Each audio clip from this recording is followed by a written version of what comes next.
Hola a todos, hoy vamos a hablar sobre un tema muy interesante que es el sufrimiento fetal. Esta pues es una situación en donde vamos a tener un estado de hipoxia fetal durante el embarazo y pues va a requerir una detención temprana y un manejo adecuado. La detección temprana de esta pues lo que nos va a hacer es poder evitar desenlaces graves a largo plazo para el feto y su familia posterior al recién nacido. Entonces, vamos a hablar, empecemos. Primero tenemos que hablar un poco sobre lo que es el bienestar fetal y este lo que nos indica principalmente es que el feto está recibiendo tanto el oxígeno como los nutrientes que necesita él a demanda para su correcto desarrollo y mantenimiento fetal. Digamos que obviamente tenemos que tener en cuenta que en el momento del parto el feto tiene que atravesar una gran cantidad de pasos, movimientos y sobre todo situaciones muy estrechas de la pelvis materna para poder llegar a la vida y por ende va a estar en momentos de hipoxia y en momentos en donde necesita ahorrar su energía. Entonces va a estar adaptado a unos también mecanismos compensatorios que le va a poder permitir desarrollar esta clase de actividades y poder salir de una manera muy satisfactoria sin ningún tipo de secuela a largo plazo. Tenemos también que tener en cuenta que el bienestar fetal se logra a partir de una integración del sistema cardiovascular con el neurológico y que también hay una serie pues de circuitos o en paralelo, una circulación fetal que se diferencia de la neonatal gracias a que tiene pues una distribución especial en el aporte de oxígeno y que va a poder tener varias estructuras que se le llaman los shunts y estos shunts van a poder permitir mantener el oxígeno de la manera más eficiente posible. Ya cuando tenemos, digamos, una complicación propia de estos shunts, entonces se va a disminuir la captación, la concentración de oxígeno y vamos a empezar a tener algún tipo de problema en esta adaptación neonatal. Términos importantes que nos tenemos que llevar: hipoxemia, hipoxia y asfixia. Estos términos los vamos a estar diferenciando bastante en la fisiopatología un poco más adelante. Y ya cuando hablamos de sufrimiento fetal, entonces vemos que es lo contrario a lo que venimos hablando. Entonces es un feto que no va a poder recibir la suficiente cantidad de oxígeno y de nutrientes durante el embarazo o durante el parto. Es importante porque también hay algunos mecanismos que tenemos para poder ver cómo se está comportando este feto en el trabajo de parto, si está en un expulsivo prolongado y poder tomar la mejor acción en el menor tiempo posible. Tenemos la definición que nos da la COC, pues donde se hablaba antes de un sufrimiento fetal que ahora es reemplazado por una estancia fetal inestable o no satisfactoria. Y como su definición vemos que es un trastorno metabólico causado por una variación en los intercambios materno-fetales que ocurre una evolución rápida y que altera la homeostasis fetal, ocasionando una hipoxia pues ya marcada e instaurada, que por ende nos da una hipercapnia, una hipoglucemia y también una acidosis. Esto nos va a conducir a unas lesiones neurológicas que pueden ser parciales o definitivas, y es la importancia de conocer esta. La clasificación vemos que entonces va a ser dependiendo o en función al tiempo de la instauración, en donde tenemos una aguda y una crónica. En la crónica, entonces vamos a ver que se van a presentar a lo largo del embarazo y va a ser estos pacientes donde al momento pues de todo su control prenatal vemos que son pacientes con RCIU, con restricción del crecimiento intrauterino o pacientes que tienen oligoamnios. Vamos a verlos más adelante.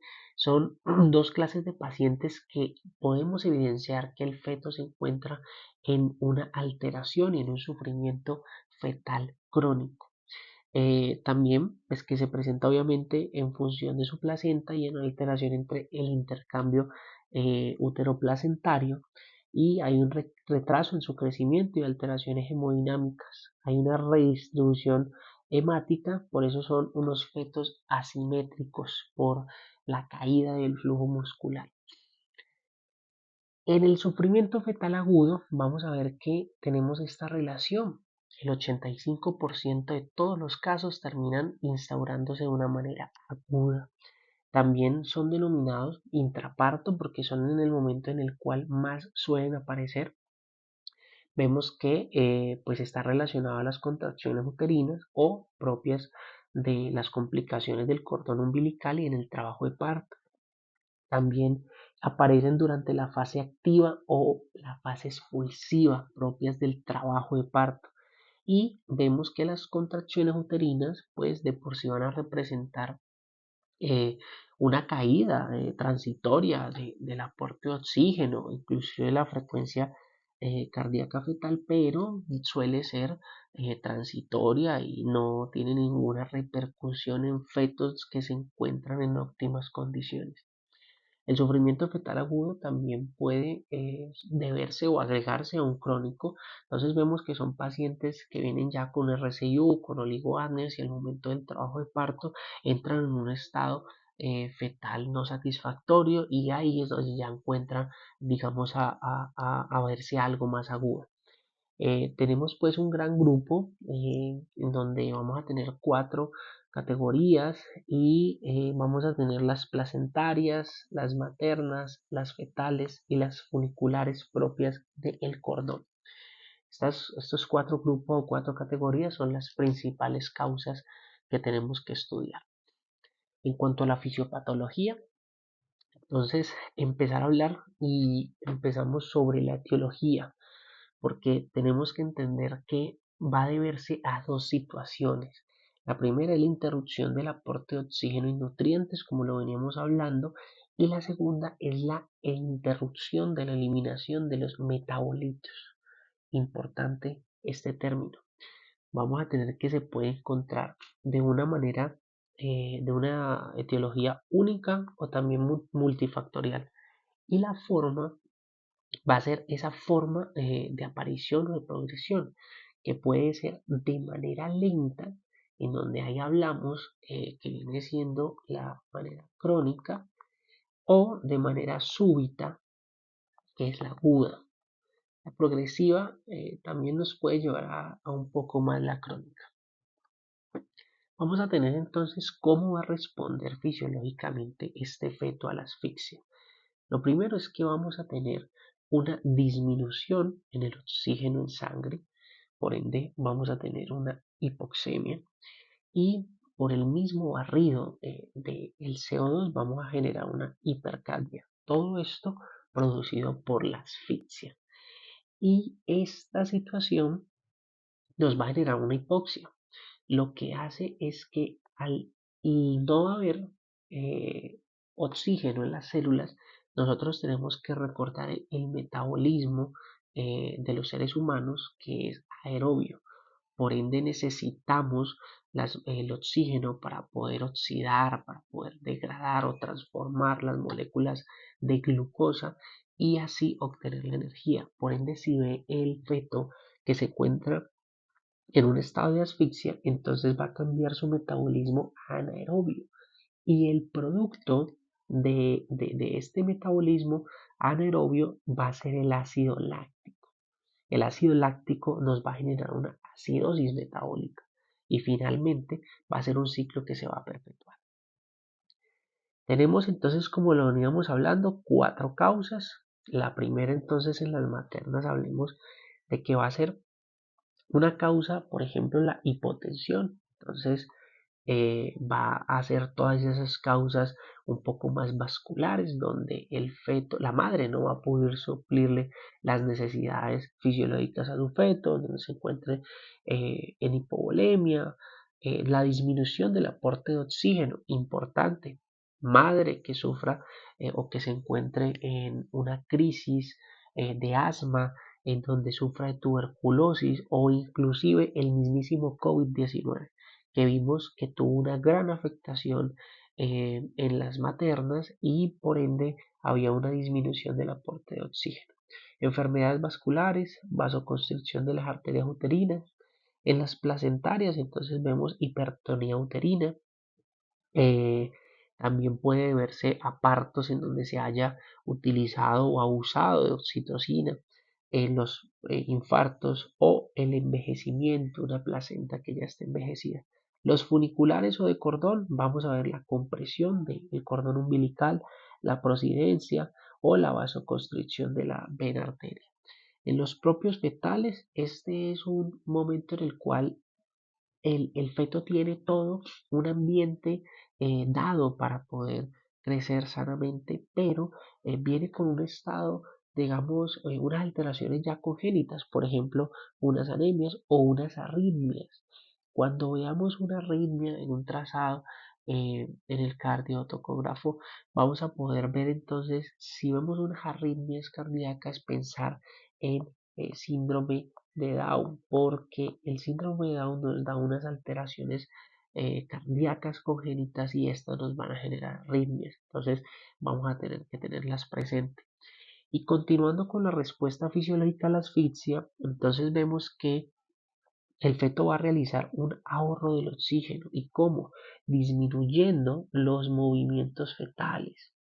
Entonces por eso vamos a tener que es un feto en donde la mamá no lo siente, en donde pasa el tiempo y entonces en una monitoría fetal no lo sentimos, no se está moviendo, es porque está entrando a un estado de asfixia o de sufrimiento fetal.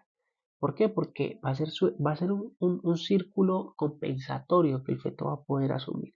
Porque desde lo posterior va a ser la disminución de la contractilidad miocárdica y del gasto cardíaco. Entonces, se nos va a tumbar el gasto cardíaco eh, y cuando nos tumba el gasto cardíaco va a entrar un estado compensatorio por la acción de las catecolaminas para poder suplir y elevar la frecuencia cardíaca. Por eso es que vemos que primero se presenta la taquicardia fetal y después ya cuando está instaurado el- el proceso fisiológico o la asfixia, el corazón ya no puede mantener esa frecuencia cardíaca elevada con tan poco volumen. Por eso llega a la hipoperfusión. Entonces va a haber daño en órgano blanco, la misma vasoconstricción que se presenta por el metabolismo anaerobio y se va a poder establecer la bradicardia. Cuando vemos que hay una bradicardia fetal es porque ya tenemos un daño o una lesión neurológica instaurada que va a depender de la acumulación del ácido láctico si va a ser parcial o si va a ser, pues digamos, ya instaurada para toda la vida o inclusive poder llegar a la muerte del feto. Entonces vamos a vernos enfrentados en una hipoxia crónica. En la hipoxia crónica va a haber una redistribución de flujo hacia los órganos nobles en donde el corazón y el cerebro y las glándulas suprarrenales van a ser las que van a garantizar el flujo, porque es donde se necesita tener bien perfundido y por ende va a disminuir el flujo renal, esplénico y muscular.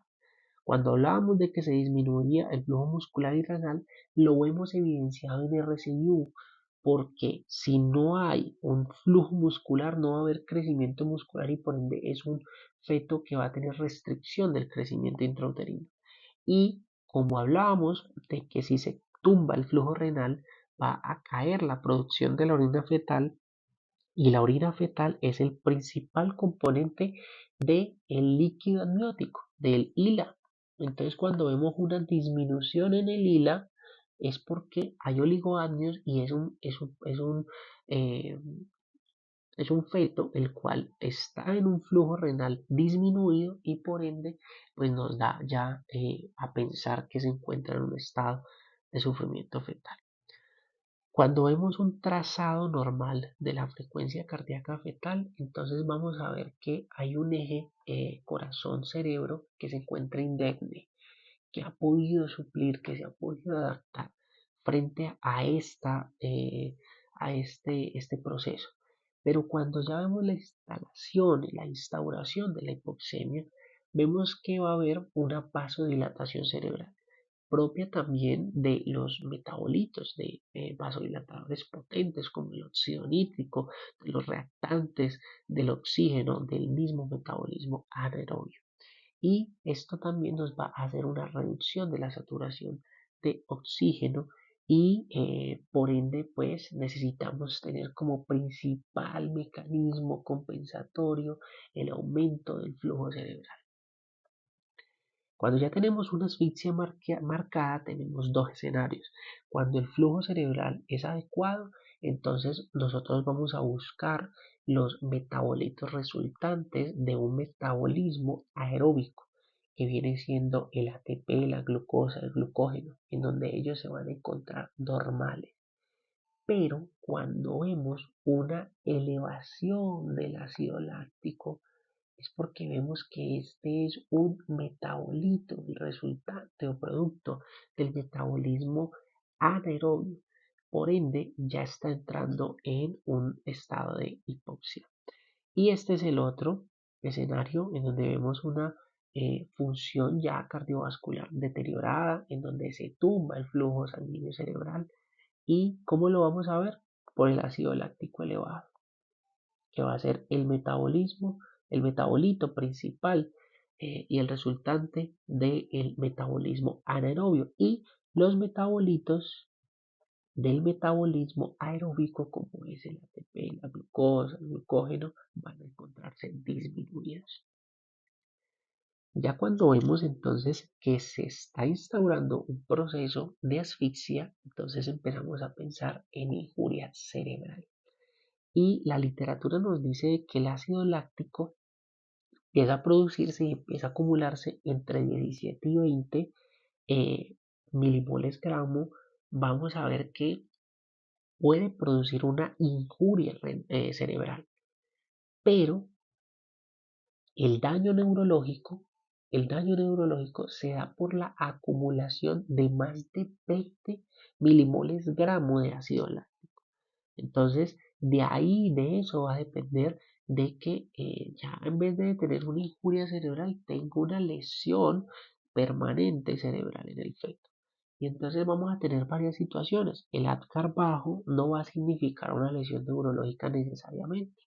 ¿Por qué? Porque un feto hipóxico pues significa que tuvo una disminución en el oxígeno, pero que el cerebro nunca estuvo anóxico, que apenas salió del trabajo y del canal, pudo recuperar su oxigenación y logró suplir la demanda que necesitaba. También un feto donde haya tenido un periodo corto de anoxia, pues va a tener una limitada acumulación del ácido láctico, por ende no va a superar 20 milimoles gramo y va a recuperarse. Y también que la anoxia cerebral no se produjo una cantidad de ácido láctico superior al umbral. Entonces vamos a ver qué es de nosotros también pensar en qué vamos a hacer rápidamente para poder resolver esta situación de manera rápida. Porque en este momento, en un parto donde veamos que se nos va a complicar y el tiempo pasa y pasa y pasa, entonces ya me va a pasar el feto de una injuria cerebral a una lesión cerebral. Y eso es lo que necesitamos evitar. Tenemos entonces que vamos a tener tres periodos en donde vamos a poder identificar las preparto, intraparto y posparto. En cuanto a las manifestaciones clínicas, entonces vemos que vamos a encontrar una alteración en la frecuencia cardíaca, donde vamos a tener, podemos llegar a encontrar taquicardia, bradicardia, irregularidades en el trazado o ruidos cardíacos abolidos, donde no se puedan encontrar. Acidosis, que es una acidosis respiratoria inicialmente, recordemos que hasta cierto punto es fisiológica y ya pasa a metabólica, y esta es la que no queremos llegar a esta situación. La presencia de un meconio en líquido amniótico, entonces pues nos va a producir una gran cantidad, una probabilidad de coriamnionitis, entonces necesitamos resolver este parto rápido. Y la monitoría, entonces en donde tenemos presencia de desaceleraciones tardías o variables. El diagnóstico debe ser oportuno, la prevención de lesiones neurológicas permanentes, la falla orgánica multisistémica y muerte neonatal. Vamos a tener tres situaciones en donde es la clínica, donde vamos a ver a tratar de evidenciar desaceleraciones tempranas, tardías y variables. Los biofísicos con la monitoría fetal y el perfil biofísico. Y los bioquímicos en un estado ácido base fetal. En el diagnóstico clínico, entonces, vamos a ver en este trazado las desaceleraciones de manera precoz, que se caracterizan por tener un descenso gradual, normal, simétrico, visualmente se evidencia. El regreso de la frecuencia cardíaca fetal está asociado a una contracción uterina. Vemos entonces cada vez que aumenta la contracción uterina, la frecuencia cae, pero ahí mismo la contracción uterina disminuye, vuelve y retoma y puede, digamos, tener una respuesta fisiológica y puede darse por la misma compresión cefálica y no considera ningún tipo de riesgo. Las desaceleraciones tardías, entonces vemos que es la caída de la frecuencia cardíaca posterior a la contracción uterina. Vemos que entonces debería de tener un espejo acá, pero no, la caída de la frecuencia es posterior. Y pues digamos que se puede ver en la línea basal y esta nos puede ya evidenciar o nos puede hablar de una hipoxemia fetal, en donde se habla primero de una acidosis o de una insuficiencia uteroplacental. Y las desaceleraciones variables, entonces, son desaceleraciones que son bruscas, son desordenadas de la frecuencia cardíaca fetal y pueden estar relacionadas a las contracciones o no, no pueden estar relacionadas, por ejemplo, acá, las caídas acá, tienen, digamos, formas de U o de V, como lo vemos acá. Y esta, pues digamos que son un poco más graves porque nos habla un poco de las compresiones del cordón umbilical o oligoátidos. El diagnóstico biofísico, entonces lo vamos a encontrar principalmente en la monitorización fetal, en donde se hace pues con el ultrasonido y se estudia la serie de parámetros fetales, como lo es los movimientos respiratorios, los movimientos corporales, el tono fetal y también el volumen de líquido amniótico. También vemos que tenemos una respuesta de la frecuencia cardíaca fetal a la estimulación del cuero cabelludo, que puede ser las pruebas de Clark, o a la estimulación vibroacústica. En el manejo, entonces, inicialmente lo que vamos a hacer es que cuando vemos alguna alteración, vamos a hablar de un cambio de posición. Entonces, digamos que si tenemos una actividad uterina excesiva, entonces de supino se puede colocar la paciente para evitar la compresión del cordón umbilical y evitar, digamos, desaceleraciones variables, o se puede también detener con oxitocina. De cúbito lateral izquierdo, también lo podemos ver en esta imagen, en donde evita la compresión de la vena cava y grandes vasos y por ende pueda suplir el flujo necesario del feto a la madre.